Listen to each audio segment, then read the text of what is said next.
One welcome back to my YouTube channel. Previous lecture में हमने acid base की chemical reactions के बारे में पढ़ा था। आज हम पढ़ेंगे कि हाइड्रोनियम आयन कैसे फॉर्म्ड होता है और हाइड्रोनियम आयन की डेफिनेशन क्या है।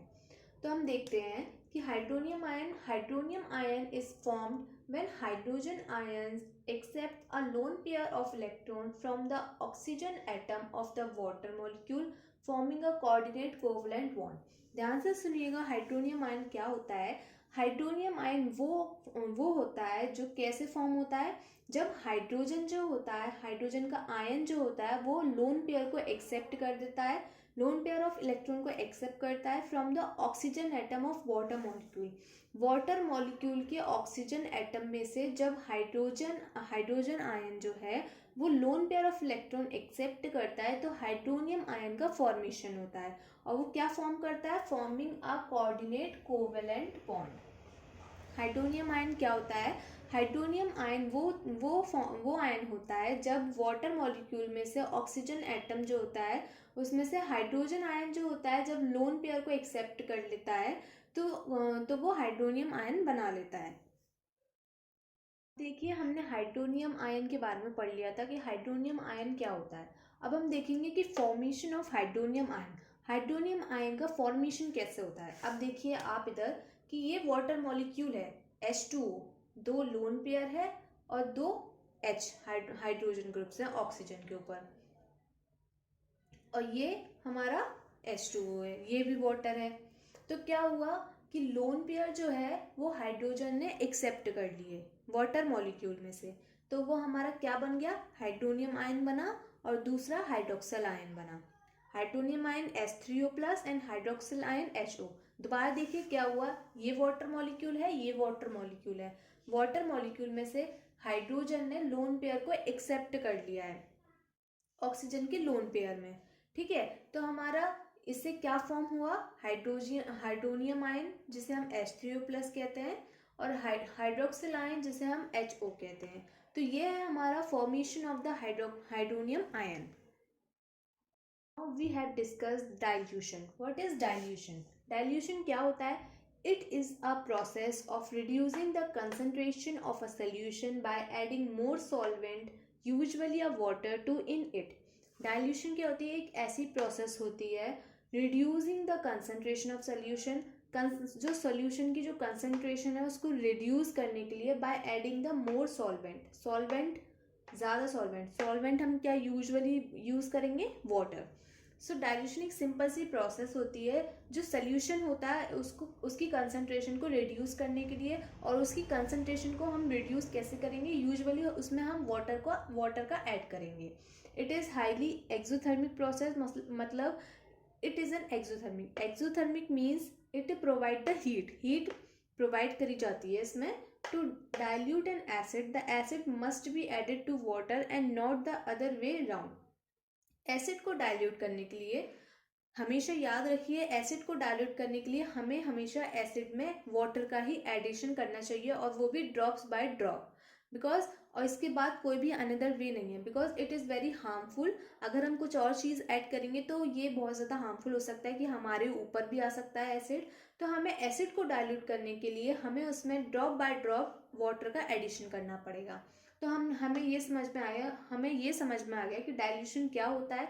डाइल्यूशन हमारी एक ऐसी प्रोसेस होती है जो सॉल्यूशन होती है उसकी कंसंट्रेशन को रिड्यूस करने के लिए by adding the more solvent, usually a water, to in it. It is highly exothermic process, ये हीट प्रोवाइडेड प्रोसेस होती है।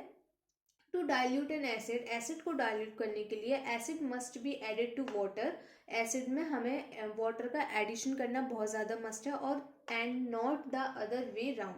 और ये लास्ट मैंने लाइन लिखी है, not the other way round, मतलब कोई और हम कोई भी। Now we have discuss the universal indicator. Universal indicator क्या होता है? A universal indicator has pH range from 0 to 14. Universal indicator जो होता है उसकी वो pH होता है, उसकी जो रेंज होती है वो 0 to 14 होती है। दैट इंडिकेट्स, ये क्या इंडिकेट्स करता है? द एसिडिटी और alkalinity of the solution. Universal indicator has a pH range from 0 to 14.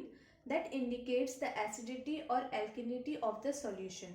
0 to 14 इसकी रेंज होती है। ये एक इंडिकेटर होता है जो क्या इंडिकेट्स करता है, एसिडिटी और एल्किनिटी सॉल्यूशन की। न्यूट्रल सॉल्यूशन का जो पीएच होता है वो 7 होता है। ये बहुत इंपॉर्टेंट है, ये कॉम्पिटिटिव एग्जाम्स में पूछा जाता है और जो 10th के 11th के 12th के जो एग्जाम्स होते हैं उसमें ये बहुत कॉमन क्वेश्चंस पूछे जाते हैं कि न्यूट्रल सॉल्यूशन का पीएच क्या होता है, 7। पीएच का फॉर्मूला क्या होता है, pH equals to minus log base 10 gives bracket में H plus ion, hydrogen ion. Pure water में H प्लस जो होता है वो OH नेगेटिव के इक्वल होता है। तो प्योर वाटर का जो पीएच होता है वो 7 होता है। प्योर वाटर का पीएच 7 होता है। इट मीन्स न्यूट्रल सोल्यूशन जो वाटर होता है हमारा, जो हम नॉर्मली वाटर पीते हैं, उसका जो न्यूट्रल होता है और उसका सोल्यूशन न्यूट्रल सोल्यूशन होता है और उसका जो मेनली पीएच होता है वो 7 होता है। अगर पीएच, ये बहुत इंपॉर्टेंट है, मैं इधर इंपॉर्टेंट लिख देती हूँ, ये कॉपी में नोट करिए कि if pH is less than 7, अगर 7 से पीएच कम होता है, 0 to 14 इसकी रेंज है, और अगर वो पीएच 7 से कम होता है तो वो एसिडिक सोल्यूशन होगा। अगर पीएच 7 से ज़्यादा होता है तो वो बेसिक सोल्यूशन होगा। और हम जो प्योर वाटर नॉर्मली हम वाटर पीते हैं वो न्यूट्रल होता है और उसका जो पीएच होता है वो 7 होता है। If the pH is less than 7, it is acidic solution, and if pH is more than 7, it is basic solution. Now, next we discuss the importance of pH in everyday life. Everyday life में pH की क्या importance है? First आता है हमारा pH sensitivity of plants and animal. Plants और animals में pH की sensitivity होती है. Second is pH of soil. Soil में pH का क्या होता है, कितना होता है, 6.5 to 7।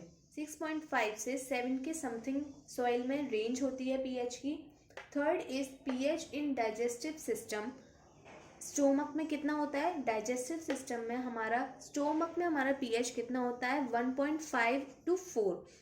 स्टोमक में हमारे पीएच की जो रेंज होती है वो 1.5 से 4 होती है। फोर्थ आता है हमारा पीएच इन टूथ डिके। टूथ डिके, जब हमारे जो दांत होते हैं वो ख़राब होने लग जाते हैं तो उसकी पीएच में कितना चेंज आता है, उसकी रेंज होती है हमारी 5.5 एंड बिलो। 5.5 भी हो सकती है और इसके नीचे भी जा सकती है।